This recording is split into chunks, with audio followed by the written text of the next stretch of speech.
De Villiers पर फालतू में हुआ प्रहार, यही वजह थी कि कोहली भैया थे बाहर। मतलब कभी कभी समझ में नहीं आता कि देश के युवा में बेरोजगारी ज्यादा है कि बकैती। जिसका नहीं है एक दिन का एज, उसका अपना है फैन पेज। तो जहां इन्होंने ये बोला वहां लोगों ने उनके पुराने ट्वीट्स निकालकर इनको गालियां देना शुरू कर दी। जय श्री वाहिगुरु दी या खुदा, हालेलुया।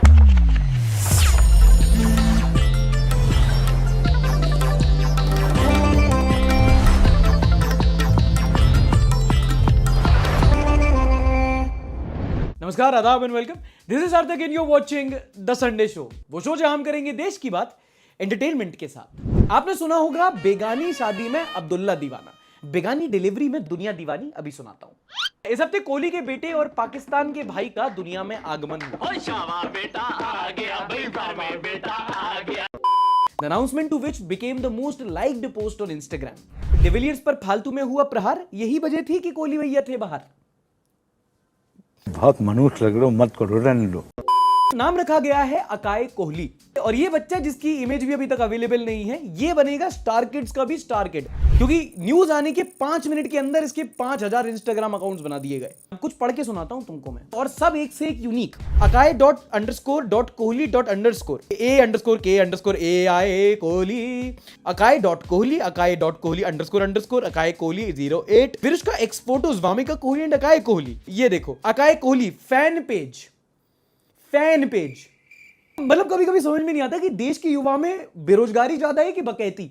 ये कैन डू जनरेशन है। जिसका नहीं है एक दिन का एज, उसका अपना है फैन पेज।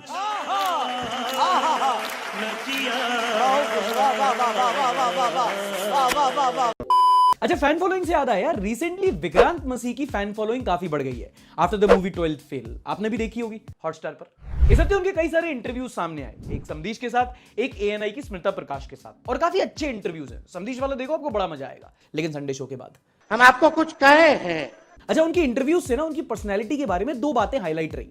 एक तो उनका हम्बल बैकग्राउंड।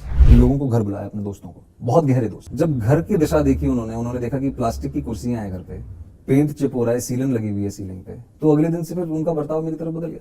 और एक विक्रांत का सेक्युलर बैकग्राउंड और फोरग्राउंड और मिड ग्राउंड। मेरी माँ सिखनी है, मेरे फादर चर्च गोइंग क्रिश्चियन है, हफ्ते के 2 दिन चर्च जाते हैं। सारे रिलीजन कवर हो गए हैं, सब हो गया। ठीक है। इतना सेक्युलर तो हमारा कॉन्स्टिट्यूशन नहीं है। I belong to a place called Versova in Mumbai, जहाँ पे मेरे घर के आसपास 3-4 मस्जिद हैं, एक चर्च है, 5-7 मंदिर हैं। आपको अजान की भी आवाज आती है, आपको सुबह की आरती की घंटी भी सुनाई देती है, और शाम को चर्च की घंटी भी सुनाई देती है। जय श्री वाहिगुरु दी या खुदा, हालेलुया। और ये कम नहीं था, तो सामने से जो फीडबैक आ रहा है वो तो और खतरनाक है। And now you're expecting a baby, so the baby is all the more richer for being exposed to so many other religions. India, right? हाँ, उसके बेटे का नाम रखेंगे मोहम्मद जसप्रीत जॉर्ज गुप्ता। अच्छा, jokes apart, Vikrant is a very opinionated person.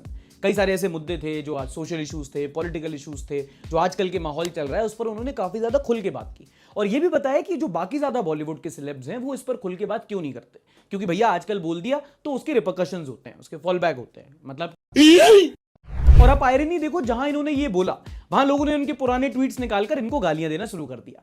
भाई का viva और प्रैक्टिकल एक ही साथ हो गया। कुछ ट्वीट्स पढ़ाता हूं। No one Vikrant Massey with family. Anti Hindu actor Vikrant Massey says Aamir Khan face repercussions.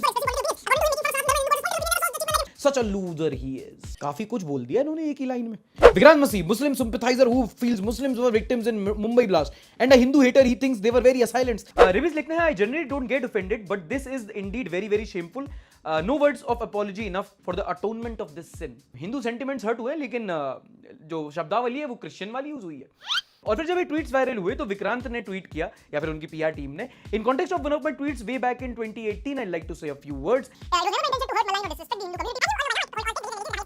We all grow up with time and reflect upon our mistakes. This was mine, regards। Good damage control यार। एक पूनम पांडे की PR टीम है और एक इनकी। देखो यहाँ पर अगर अपना पर्सनल ओपिनियन बताऊं तो 2 तरह की बात बोली गई है उन्होंने, एक तो पॉलिटिक्स को लेकर, एक रिलीजन को लेकर। अब जहां तक पॉलिटिक्स की बात आती है तो भाई वो उनका पर्सनल ओपिनियन है, वो चाहे उस पर जो भी कह सकते हैं। यू गो विक्कू भाई, मोदी राहुल की हाय करो, मायावती को PM बना दो आप, तेजू भैया को कुछ मत कहना बस। कम से कम एक बार बता तो देते कि हम नहीं रहना चाहते यार, इस बार तो आपने कुछ कहा भी नहीं। दूसरा है रिलीजन को लेकर, और जो उन्होंने ट्वीट्स किए हैं, जो उन्होंने कार्टून शेयर किए हैं, जो इन माय पर्सनल ओपिनियन थोड़ा डिस्टेस्टफुल लगे मुझे वो। आम लोगों की बात अलग है, बट जब आप एक पब्लिक पर्सनैलिटी हो तो ऐसी बातें बोलने से थोड़ा बचना चाहिए, खासकर जब माहौल इतना सेंसिटिव हो रखा हो। और अगर आप भी एक ओपिनियटेड इंसान हो तो भाई take my 2 cents on it कि जब भी कोई धर्म पे बात आती है तो बोलने से पहले एक बार सोचा करो। अगर आपने कुछ बोल दिया तो आजकल धर्म के ठेकेदार इतने कि फ्रीडम ऑफ स्पीच वाला आर्ग्यूमेंट ना आप दे पाओगे ना कोई सुनेगा। But I like this guy. जितना इनको अभी तक सुना है तो समझ में आएगा कि ऐसा सिलेब है जिसे आप बात कर सकते हो, रिलेट कर सकते हो। अगर आप भी ऐसा ही सोचते हो तो नीचे कमेंट सेक्शन में #विक्रांत मसीह लिखकर अपना कमेंट कर सकते हो। गाली भी देना है तो दे सकते हो, बट थोड़ा सा रिस्पेक्टफुली। आप देखते हैं इस हफ्ते के संडे समाचार।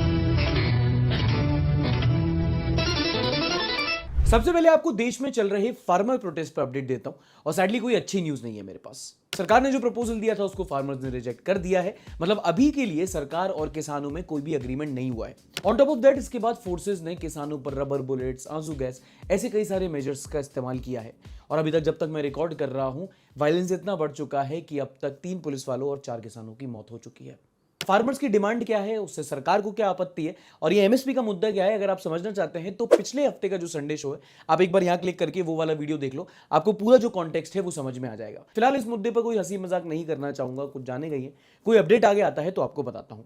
लेकिन फिलहाल इस हफ्ते फार्मर प्रोटेस्ट के सॉल्यूशंस की बात जरूर कर सकते हैं। आपको क्या लगता है कि ऐसा क्या हो सकता है कि जो फार्मर प्रोटेस्ट है वो भी खत्म हो जाए और सरकार भी मान जाए? कोई एक ऐसा मिडिल ग्राउंड निकल सकता है? क्या कोई इसकी पॉसिबिलिटी है? अगर आप इस मुद्दे को समझते हैं तो नीचे कमेंट सेक्शन में #फार्मर प्रोटेस्ट लिखकर अपना ओपिनियन कमेंट कर सकते हैं। हम में से बाकी लोग जो इस मुद्दे को इतनी अच्छी तरीके से नहीं समझते हैं और आपके ओपिनियन से कुछ सीख सकते हैं, बिल्कुल उसको पढ़ना चाहेंगे। On a similar sad note, इस हफ्ते एडवोकेट फली एस नरीमन का भी निधन हो गया। अगर आपका कोई मित्र है जो लॉ पढ़ता है तो उससे पूछेगा, नरीमन साहब एक काफी जाने माने एडवोकेट थे। 70 साल, अपने जीवन के 70 साल इन्होंने वकालत की। Fundamental right, Bhopal gas tragedy और ऐसे कई सारे केसेस थे जिसमें नरीमन साहब इन्वॉल्व रहे, और इनके काम से आपके और मेरे जीवन पर असर पड़ा है। और ऐसे कौन से और लैंडमार्क जजमेंट्स थे जिनमें नरीमन साहब का इन्वॉल्वमेंट रहा, ये आपको जानना जरूरी है। और इसके लिए मैं इन्वाइट करूंगा राउज आईए स्टडी सर्कल की फैकल्टी को। फली नरीमन वैसे ही एक लॉयर रहे हैं भारत में, जिनके पास अवे होने की वजह से लगभग हर न्यूज़पेपर आज तक उनको तीसरे दिन तक भी कवर कर रहे हैं। उनका कंट्रीब्यूशन ही इतना मैसिव है इंडिया की लीगल जूरिस्प्रूडेंस में। अगर हम बात करें इंडिपेंडेंस ऑफ जुडिशरी की, कि क्या इंडियन हायर जुडिशरी एग्जीक्यूटिव से इंडिपेंडेंट होनी चाहिए कि नहीं होनी चाहिए, तो उसमें आता है फर्स्ट जजेस केस, सेकंड जजेस केस और थर्ड जजेस केस। थर्ड जजेस केस में जब प्रेसिडेंट ने रेफरेंस दिया सुप्रीम कोर्ट को, तो फली नरीमन ने बताया कि हायर जुडिशरी कैसे अपॉइंट होनी चाहिए, सुप्रीम कोर्ट को कैसे और चीफ जस्टिस को कैसे कंसल्ट करना चाहिए 4 सीनियर मोस्ट जजेस से। सो इंडिपेंडेंस ऑफ जुडिशरी के पीछे फली नरीमन का हाथ है। जब बात उठी कि पार्लियामेंट के पास कितनी पावर है कॉन्स्टिट्यूशन को अमेंड करने की, can parliament amend and alter the complete constitution और not, in Golaknath case which was fought in 1967, Fali Nariman argued against the unchecked and unbridled power of the parliament to amend the constitution। और उस पर supreme court ने ये कहा कि नहीं, parliament part 3 fundamental right यानी कि हमारे मौलिक अधिकार नहीं ले सकती है। बहुत बड़ी चीज़ है ये। उसके बाद बहुत सारे ऐसे जजमेंट्स आए, जैसे TMA पाई केस, भोपाल गैस ट्रेजेडी, जिसमें फली नरीमन जैसे बड़े लॉयर खड़े पाए गए वल्नरेबल सेक्शंस यानी कि पीड़ित वर्गों के साथ। उसके अलावा जब बात उठती है आर्टिकल 30 की कि इंडिया में माइनॉरिटी कैसे रिकॉग्नाइज होनी चाहिए, should minority be designated on a national level और शुड माइनॉरिटी बी रिस्ट्रिक्टेड और can be defined on a state to state basis. इसमें एक फ्रेमवर्क फंडामेंटल जजमेंट है TMI फाउंडेशन केस, जहां पे फली नरीमन ने आर्ग्यू किया और जिस पे सुप्रीम कोर्ट ने अग्री किया कि माइनॉरिटी सिर्फ एक नेशनल कंसेप्शन नहीं है, माइनॉरिटी को स्टेट वाइज मैनर में भी कंसीव किया जा सकता है। अच्छा, एक और न्यूज जो पिछले हफ्ते डेवलपिंग थी, हम उसको कवर नहीं कर पाए, वो थी वेस्ट बंगाल से। आपने न्यूज में या फिर कहीं सोशल मीडिया पे संदेश खली का नाम सुना होगा। अभी संदेश खली में हो क्या रहा है, एग्जैक्टली मुद्दा क्या है, कई लोग कंफ्यूज है, बता देता हूं। अच्छा, इसमें छोटा सा डिस्क्लेमर अलर्ट थोड़ा सा विचलित कर देने वाली है, तो अगर आप स्किप करना चाहें तो कर सकते हैं। फिलहाल के लिए इतना समझ लो कि वेस्ट बंगाल में चलती है तृणमूल कांग्रेस TMC की सरकार, जिसको ममता बनर्जी, प्यार से जिनको दीदी कहते हैं, वो हेड करती है। अब बंगाल में एक छोटी सी जगह है संदेश खली। यहीं के एक छोटे भैया नेता थे शाहजहां शेख, TMC के एक लीडर भी थे। वहां के छोटे मोटे बाहुबली नेता नहीं होते जैसे खड़े जाते हैं बैनर पे, खैर, तो उन पे ईडी रेड करने जाती है। पहली बार ईडी रेड करने जाती है तो लोकल गुंडे ईडी वालों को ही मार के भगा देते हैं, दूसरी बार ईडी रेड सक्सेसफुल कर देती है। लेकिन इसी बीच जो संदेश खली की महिलाएं होती हैं वो अपॉर्चुनिटी देखती हैं और प्रोटेस्ट पे बैठ जाती हैं अपने जो एक्सप्लॉइटेशन है उसके खिलाफ। बोलती हैं कि भाई हमें यहाँ पे प्रताड़ित किया जा रहा है, हमारी जमीन पे कब्जा कर दिया गया है और हमारे यहाँ की जो छोटी बच्चियां हैं, जो हमारी बहुएं हैं, उनको सेक्सुअली एक्सप्लॉइट किया जा रहा है। उन्होंने यहां तक इल्जाम लगाए कि ये जो नेता है, इसके जो वर्कर्स हैं,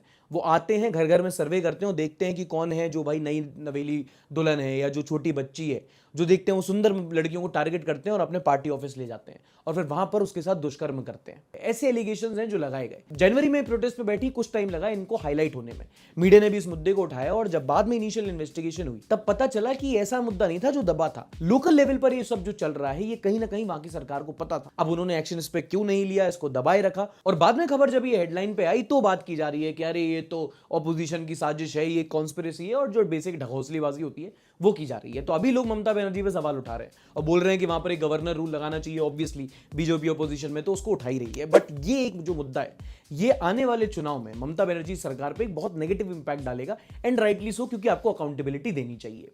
अब देखो, अगर पर्सनल बेसिस पे बताऊं तो मैंने ना इस चीज को कई सारे आर्टिकल्स और कई सारी न्यूज चीजों से पढ़ा है। जितना मैं समझ पाया हूं अलग अलग जगह से कुछ न्यूज मिल रही है, कुछ भी ऐसा पुख्ता नहीं समझ में आया कि पहले से किसी को कितना क्या पड़ा था। ये उन्हीं को पता होता है जो वहां के लोकल है। तो अगर आप बंगाल से हैं और आप इस मामले में जानते हैं और कोई वहां की इंफॉर्मेशन रखते हैं तो आप नीचे कमेंट सेक्शन में #संदेश खली लिखो और हम सबको बताओ कि एग्जैक्टली वहां पे चल क्या रहा था। और अगर आप ये भी बता सकते हो कि आने वाले चुनाव में ममता बनर्जी की सरकार की क्या हालत होगी तो वो इंफॉर्मेशन भी हम सब अप्रिशिएट करेंगे। तो Bengalis in the house, we want you to share your thoughts with us. अगली मेजर न्यूज है एक्स और फॉर्मली नोन एज ट्विटर। एक बड़ी खबर आई इस हफ्ते जो सुनने में तो ऐसी छोटी लगेगी बट अगर आप एक उसको ब्रॉडर पर्सपेक्टिव से देखते हैं तो वो काफी इंपॉर्टेंट बन जाती है। सोशल नेटवर्किंग साइट एक्स ने इल्जाम लगाया कि भारत सरकार ऐसे कई सारे हैंडल्स हैं जिनको कंपनी को ब्लॉक करने के लिए कह रही है क्योंकि वो ऐसे कुछ ट्वीट्स कर रहे हैं, ऐसा कुछ कंटेंट प्रमोट कर रहे हैं जो सरकार को पसंद नहीं आ रहा। मतलब दुनिया के सबसे बड़े सोशल नेटवर्किंग ऐप ने सरकार पर काफी गौतम गंभीर आरोप लगाए हैं। Oh my God! और कहा है कि सरकार के दिशा निर्देश हैं तो हम इनको ब्लॉक तो कर देंगे बट जनता को जरूर बताएंगे कि किन परिस्थितियों में हमने इसको ब्लॉक किया है। मतलब हम कंप्लाई तो करेंगे बट हम उससे अग्री नहीं करेंगे। सहयोग है, सहमति नहीं। और अगर आप ये सोच रहे हो कि ये कोई बड़ी बात नहीं है तो let me tell you it is. ऐसा बहुत रेयर ही होता है कि कोई इतनी $multi-billion की कोई कंपनी, एक इतनी बड़ी सोशल नेटवर्किंग ऐप, एक इतनी बड़ी सरकार पे सीधे आके खुल्लम खुल्ला आरोप लगाए। कोई एक ऐसी ऐप जो freedom of speech and expression के लिए बहुत जरूरी है। अगर आप स्विगी का आपका ऑर्डर खराब आ जाता है, फ्लिपकार्ट का ऑर्डर वहां आ जाता है तो ट्विटर का यूज करके आप भी अकाउंटेबिलिटी मांगते हो। और जब वो ऐप आके इल्जाम लगाती है कि भाई सरकार उनसे कुछ ऐसा कहना चाह रही है जो उनकी पॉलिसीज के अगेंस्ट जा रहा है तो उसको आपको सीरियसली लेने की जरूरत है। क्योंकि फिर ये संदेश मिलता है कि freedom of speech, criticism, Modi ji का गोल्ड माइन, इसके साथ खिलवाड़ हो रहा है। आप जो मेरी आलोचना करते हैं वो मेरे लिए बहुत बड़ा खजाना है, वो मेरे लिए गोल्ड माइन है। और अब ना क्रिटिसिज्म करने पर या सवाल पूछने पर जो आगे जाके रिपोर्कशंस होते हैं उसका कोई ज्यादा ग्रे एरिया बचा नहीं है। CBI red, IT red, ED red, इसकी पर रेड, उसकी पर रेड। ये क्रिटिसिज्म को रोकना, फ्रीडम ऑफ स्पीच को दबाना, ये आरोप अब इतने गंभीर हो गए कि मुझे लगता है कि अब प्रधानमंत्री को एक प्रेस कॉन्फ्रेंस करके इसको एड्रेस कर ही देना चाहिए।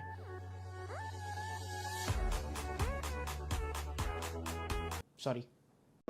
ओके, अगली न्यूज है कि हेनरी पासपोर्ट इंडेक्स की रैंकिंग आ गई है जिसमें 199 देशों में भारत की रैंक एक पायदान गिरकर इस साल 85 यानी कि 85th पोजीशन पे आई है।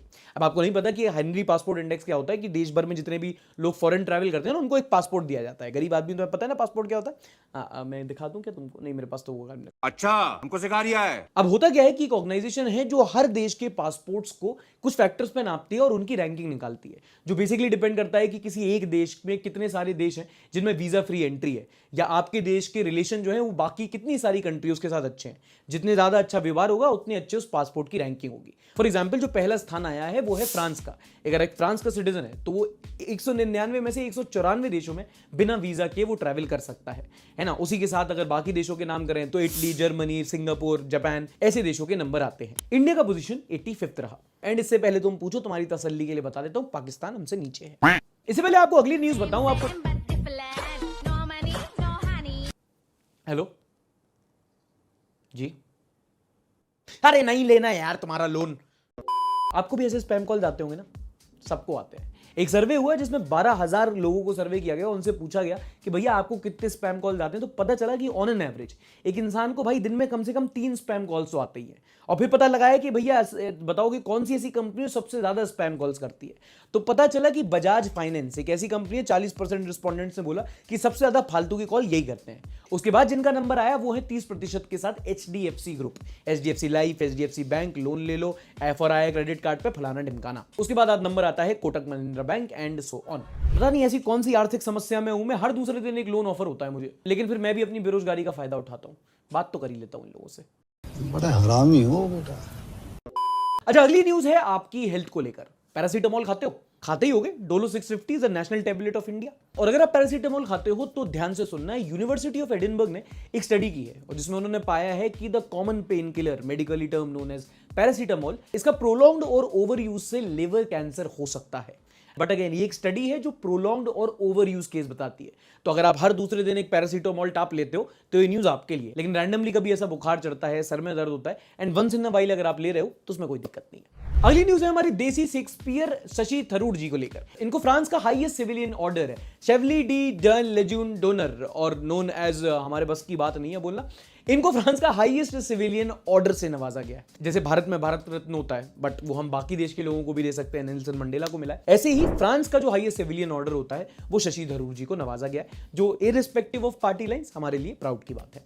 और जनाब क्या चल रहा है? नेक्स्ट सेगमेंट इज शेयर बाजार, जहां हफ्ते की सबसे ज्यादा शेयर की गई सबसे ज्यादा वायरल न्यूज आप तक लेके आते हैं, जिनमें से कुछ कभी कभी फेक भी होती है। और इस हफ्ते की फेक तो नहीं बट मजेदार काफी है। और ये वाली हुई सिलीगुड़ी के सफारी पार्क में, जहां पर इंसानों के बीच में शेर फंस गए दो। दरअसल एक थी शेरनी, नाम रखा गया था सीता, और एक था शेर जिसका नाम रखा गया था अकबर। तो इसी को लेकर एक राइट विंग ऑर्गेनाइजेशन ने कोर्ट में पिटीशन फाइल कर दी कि नहीं माय लॉर्ड ये नहीं हो सकता, ये आप गलत कर रहे हैं, रिलीजियस सेंटीमेंट हर्ट हो रहे हैं यहाँ पे, कीजिएगा, ये ठीक नहीं हो रहा सर, आप गलत कर रहे हैं सर।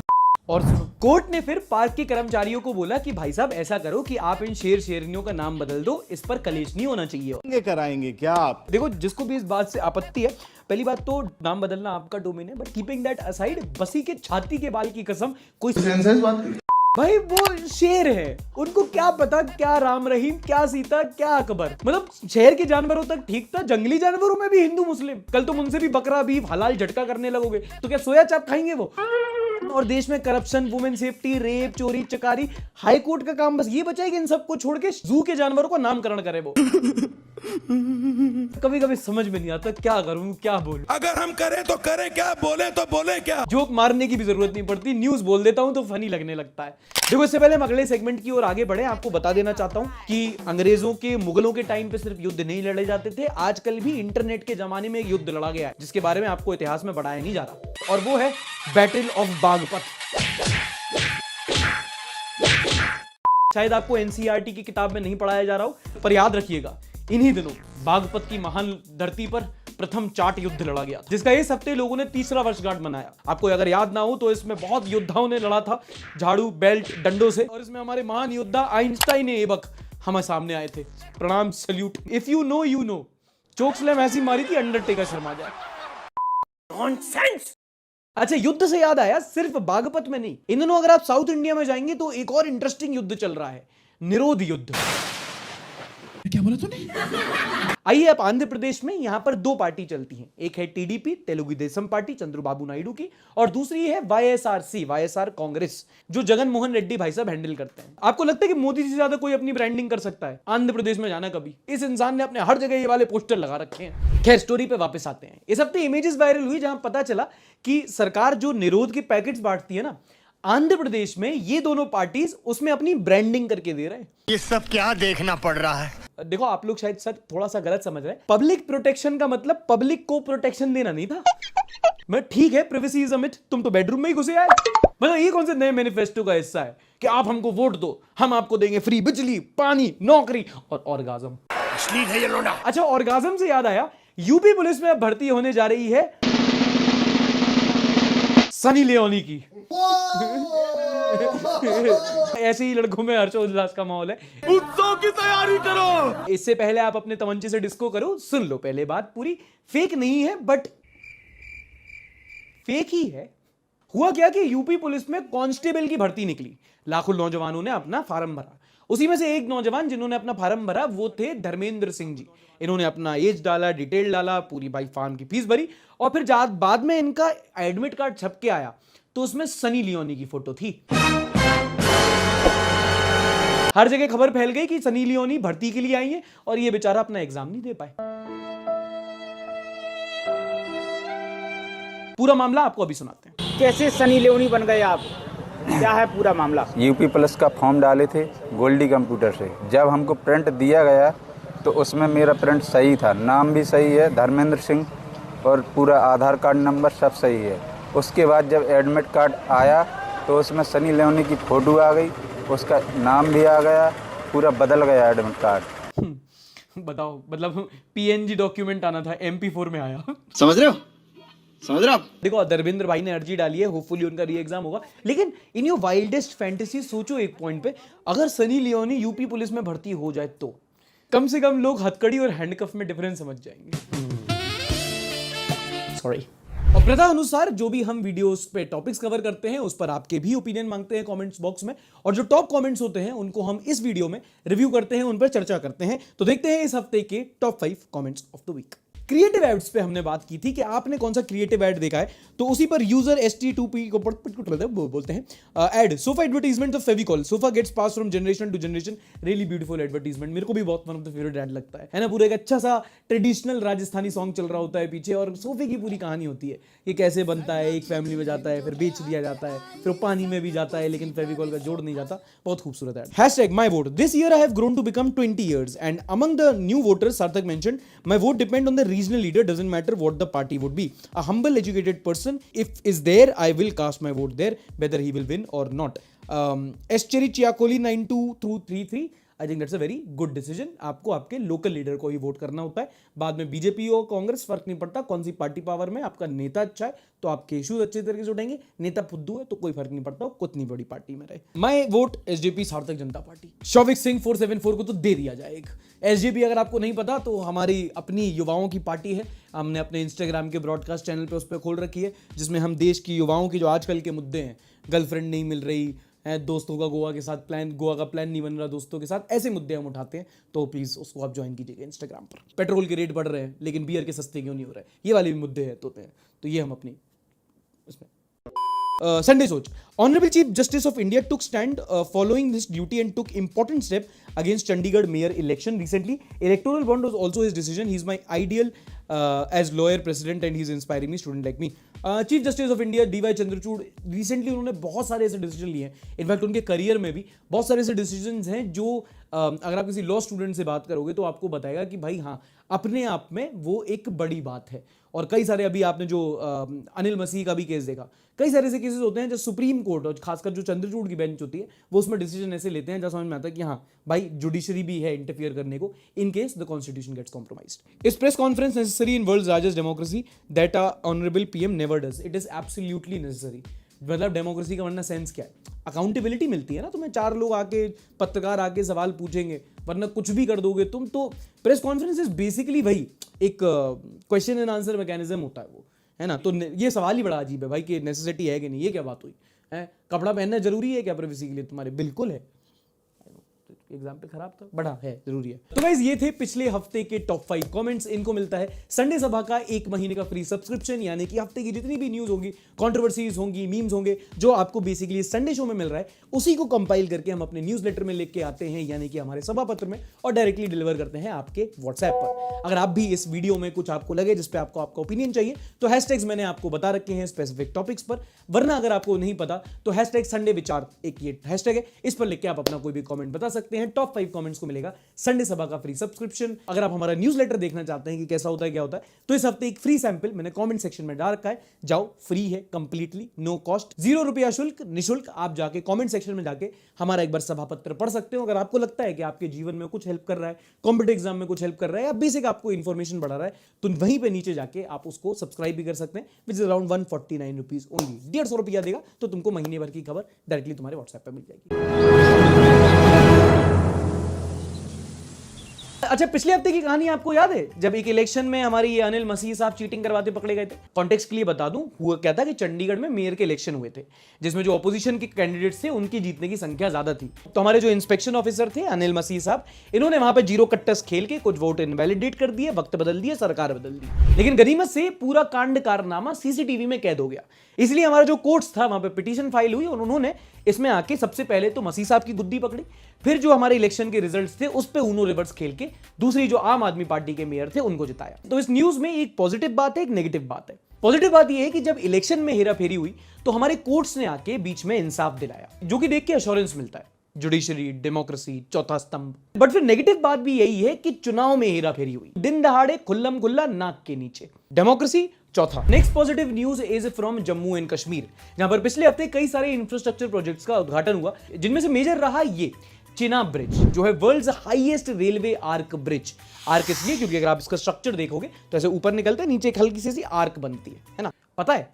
ठीक है, हम मालूम है, तेरे बाप को मत सिखा, चल। इस ब्रिज को बनने में कई सालों लग गए हैं। 14,000 करोड़ की लागत में बना ये ब्रिज कटरा को बानीहाल से कनेक्ट करेगा, और ये ब्रिज मॉडर्न सिविल इंजीनियरिंग का एक बेहतरीन उदाहरण है। दूर से देख के तो उतना समझ में नहीं आएगा, बट अगर आपको इसका ड्रोन शॉट देखोगे, यहाँ पे लगा देता हूँ, ओवरले पे लगा देता हूँ, तो आपको समझ में आएगा कि इतनी ऊंची टेरेन पे इतना बड़ा ब्रिज बनाना कितनी बड़ी बात है। IIT Roorkee, IIT Delhi, IISc, DRDO, कई सारे ऑर्गेनाइजेशन ने साथ में मिलकर, साथ में टेक्नोलॉजी पूल बनाकर इस ब्रिज को बनाया है। एक्सटेंसिव टेस्टिंग हुई है इसकी, कई सारे असेसमेंट हुए हैं, high velocity winds, extreme temperature, earthquake resilience, hydrological impact, और बताया जा रहा है कि 260 किलोमीटर प्रति घंटे की रफ्तार से चलने वाली हवा से भी इसका कुछ नहीं होगा। उसका लाइफ स्पैन 100 साल से भी ज्यादा का है, एंड इसका सिग्निफिकेंस भी बहुत इंपॉर्टेंट है। अब देखो, टूरिज्म और इकोनॉमी का तो है ही, बट दूसरा सबसे बड़ा फैक्टर है एक्सेसिबिलिटी का, क्योंकि ये जो ब्रिज है ये कश्मीर के जो बॉर्डर एरियाज हैं वहां पर हमारी आर्म्ड फोर्सेस को एक्सेसिबिलिटी देगा।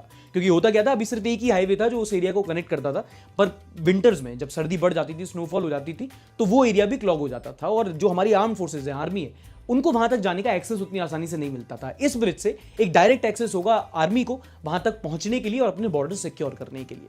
तो इन टर्म्स ऑफ अगर आप नेशनल सिक्योरिटी बात करो तो एक क्रूशियल बॉर्डर एरिया में ये ब्रिज बहुत बड़ी हेल्प करेगा। ये नहीं पता था तुम्हें, इस पे बाप पे जाना नहीं। संडे भारत के सफर के बारे में आपको बताएं तो एज यूजुअल, जैसे आपको पिछले हफ्ते बताया था कि अभी हम महाराष्ट्र की जो वीडियोस हैं वो अपलोड कर रहे हैं। इस हफ्ते हमने धारावी में हम लोग गए थे, वहां पर एक रीडेवलपमेंट प्रोग्राम है जो प्रपोज हुआ है, अडानी ग्रुप करने जाता है। धारावी में जाके हमने वहां के लोगों से पूछा कि ये जो पूरा रीडेवलपमेंट होने वाला है उसके बारे में उनके क्या ख्याल हैं, क्या वो चाहते हैं, नहीं चाहते हैं, इसमें समस्याएं क्या हैं, क्या पूरे लोग को घर मिलेगा, धारावी किस तरीके से बदल जाएगी, उसको लेकर हमने 2 वीडियो डाली। उसके बाद हम लोग जब बैंगलोर में थे तो वहां पर हमारी जो ट्रांसजेंडर कम्युनिटी है उनके 2 लोगों से बात हुई, उनकी समस्याएं समझी, उसको वीडियो में लाके आप तक लाने की कोशिश की। तीसरी वीडियो है मध्य प्रदेश के एक गांव की। जब हम लोग इंदौर से आगे निकल रहे थे तो एक रिमोट गांव में हम लोग गए और वहां पे जाके समझा कि वहां के लोग कैसे जीते हैं, वहां के लोगों की जीवनी क्या है, वहां की पॉलिटिक्स कैसी है, और वो सब लाके पैकेज करके एक वीडियो में आप तक लेके आएंगे। आने वाले टाइम में भी महाराष्ट्र, गोवा, केरला, आंध्र प्रदेश, तेलंगाना, ऐसे राज्यों से जो हम लोग ने वीडियो शूट की हैं, जो काफी ज्यादा अच्छी वीडियोस हैं, वो अब तक आने वाली हैं। हर रोज ऑलमोस्ट एक वीडियो अपलोड करने की हम कोशिश करेंगे। थोड़ा सा टाइमलाइन यहाँ वहां रहेगा, कभी किसी स्टेट की अपलोड करेंगे, कभी किसी स्टेट की करेंगे, जैसे जैसे वीडियो एडिट होती जाएंगे आप तक लाते रहेंगे। बट हाँ, हर रोज आपको संडे भारत प्रोजेक्ट की एक नई वीडियो देखने को मिलेगी। तो अगर आप संडे भारत की वीडियोस नहीं देख रहे हैं तो भाई ये थंबनेल्स रहे, आप ग्राउंड रियलिटी की कुछ बहुत अच्छी वीडियोस मिस कर रहे हैं। अगर आप देख रहे हैं और आप देखना चाहते हैं कि हम इन वीडियोस को कैसे बना रहे हैं, तो संडे भारत ब्लॉग्स चैनल पर भी जाके आप बिहाइंड द सीन्स जो हमारी जर्नी चल रही है हमारी कैरवन में, उसको फॉलो कर सकते हैं। बढ़ते हैं अगले सेगमेंट की ओर। तंग किया गया। क्या नाम बताया? भूपेंद्र जोगी। ताली बजाओ। चलो भैया, हफ्ते की सबसे वायरल चीज देख लेते हैं। ये वाला एक बड़ा अच्छा सा ट्रेंड चला, group promoted Videocon like nobody else ever could. Videocon हंगामा नहीं देखी? मैं वीडियो कॉन में काम करता हूँ, वीडियो कॉन में। अरे Akshay Khanna, not man of culture. Bro promoted aliens like nobody ever could. नहीं नहीं नहीं नहीं नहीं। आपने कभी एलियंस देखे? ठीक है, बियर भाई। ब्रो प्रमोटेड जियान like no one ever could. नहीं नहीं, मतलब I agree with your answer, but यहां पर बात हो रही है बादशाह भाई की। ब्रो प्रमोटेड सतर्कता like no one ever could. सावधान रहें, सतर्क रहें। और अगर आपके पास बहुत सारा पैसा है तो रिश्तेदारों से बचकर रहें, चौकन्ने रहें। ब्रो प्रमोटेड पढ़ाई लाइक नोबडी एवर कुड। क्यों नहीं हो रही पढ़ाई? क्यों नहीं हो रही पढ़ाई? क्या बात है, क्या बात है। मैं अरबी में कुछ वाक्य बोलने का प्रयास कर रहा हूं।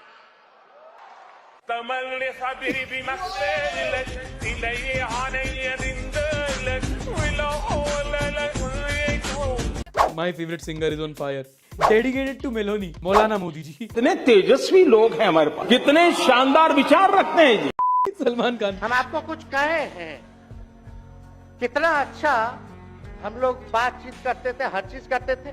कम से कम एक बार बता तो देते कि हम नहीं रहना चाहते यार। इस बार तो आपने कुछ कहा भी। उस रात अपन खूब गाड़ी चलाया, दुख, दर्द, पीड़ा। पापा ने यूपीआई ट्रांजैक्शंस का हिसाब मांग दिया। 1 तिया 3 तिया 9 तिया 27 तिया 81 तिया 243 तिया 734 तिया 60। एकदम में 6,362 पर चला गया, 1 से शुरू किया। इस तरह से बढ़ता है ये गिनती। किसी को आता हो तो हाथ उठाए। Bro talks in geometric progressions. ये बंदा कुछ ऐसा जानता है जिसे हम सब अनजान है। पापा ने जेई की रैंक पूछ ली। आप काम क्या करते हो? मैम ये रोड देख रहे हो, ये हमने बनाया है, कॉन्ट्रैक्टर है हम। अच्छा, अब तो ये रोड बन गई, तो फिर अब क्या कर रहे हो आप? अब तोड़ेंगे इसे। ये बहुत फेमस है। अब तोड़ोगे क्यों? अब सिवर लाइन डालनी है ना इसमें। अच्छा, वो तो पहले ही डलती है ना। ऑर्डर तो अब आया है ना। बैगन अभी तो तोड़ोगे, फिर आप बनाओगे इसे, तो उसमें आपको लग जाएगा करीब 1 साल। उसके बाद क्या करोगे आप? उसके बाद फिर तोड़ेंगे इसे। अब फिर क्यों तोड़ोगे? मैम गैस लाइन भी तो डलेगी ना। अच्छा ठीक है, फिर आप तोड़ोगे फिर बनाओगे, लगभग 2 साल में हो जाएगा ये काम। उसके बाद क्या करोगे? उसके बाद तो बेरोजगार हो जाओगे ना आप। नहीं, फिर सरकार बदल जाएगी, फिर नया ऑर्डर आएगा, फिर तोड़ेंगे। जब तक तोड़ेंगे नहीं तब तक छोड़ेंगे। A good message for government. He destroyed Indian system in just in simple words. But यार सही बात है, ऐसे ही करते हैं। रोड खोद के रख देते हैं, पहले रोड बनाते हैं, फिर पाइपलाइन के लिए तोड़ना, फिर गैस के लिए तोड़ना। और यूपी बिहार में ये सब नहीं होता, वहाँ अपने आप ही टूट जाती है, बस गाड़ी चलानी होती है। अरे बाप रे, ये तो धोती खोल रहा है। Fatima liked your story. अल हिंद बल इमारात बी कलम अल जमान। ये मोदी जी की कहाँ की स्पीच है जो इतनी वायरल हो रही है? मोदी जी ने इतनी उर्दू बोली कब? Bro speaking Arabic in Sanskrit accent. When Eid is nearing and she makes lovely biryani. मैं इस्लामिक विचारधारा के खिलाफ नहीं हूँ 2.0। साउथहैम्पटन में पहली जीत का जबरदस्त जश्न मनाने के बाद लंदन पहुंची टीम इंडिया। 9 जून को यही है ऑस्ट्रेलिया से मुकाबला। उप कप्तान की शान में कप्तान। ये एक लौता ऐसा गाना है कि आप सुनोगे तो बस पीछे तबला पे वाइब करने लगते हो। मेरे घर पे भी पापा कोई न्यूज़ देख रहे होते हैं, हेडलाइंस। मैंने कहा न्यूज़ कोई सी भी देख लो, हेडलाइन सिर्फ आज तक की चलेगी। तो ये था इस हफ्ते का एपिसोड। पसंद आया हो तो प्लीज थोड़ा सपोर्ट कीजिए, वीडियो को लाइक जरूर कीजिएगा, और आप कमेंट भी कर सकते हैं। कई सारे क्यूज में आपको दे सकते हैं। जो टॉप कमेंट्स होंगे उन्हें मिलेगा संडे सभा का फ्री सब्सक्रिप्शन, यानी कि जो हमारा न्यूज़लेटर है वो डायरेक्टली आपके व्हाट्सएप पर डिलीवर किया जाएगा। वीडियो को शेयर भी कर सकते हैं। संडे भारत की बाकी वीडियोस आपको इधर इधर इधर मिल जाएंगी, प्लीज जाके देखना। देश की रियलिटी जो है वो ग्राउंड पे जाके कवर कर रहे हैं, आप देखेंगे काफी ज्यादा आपको सीखने को मिलेगा। एंड आपको मैं मिलूंगा अगले हफ्ते in this special episode of Sunday show. So don't forget to watch it and take care. Till then, see you later, tata, bye bye, शब खैर, एंड लाइक, सब्सक्राइब, शेयर।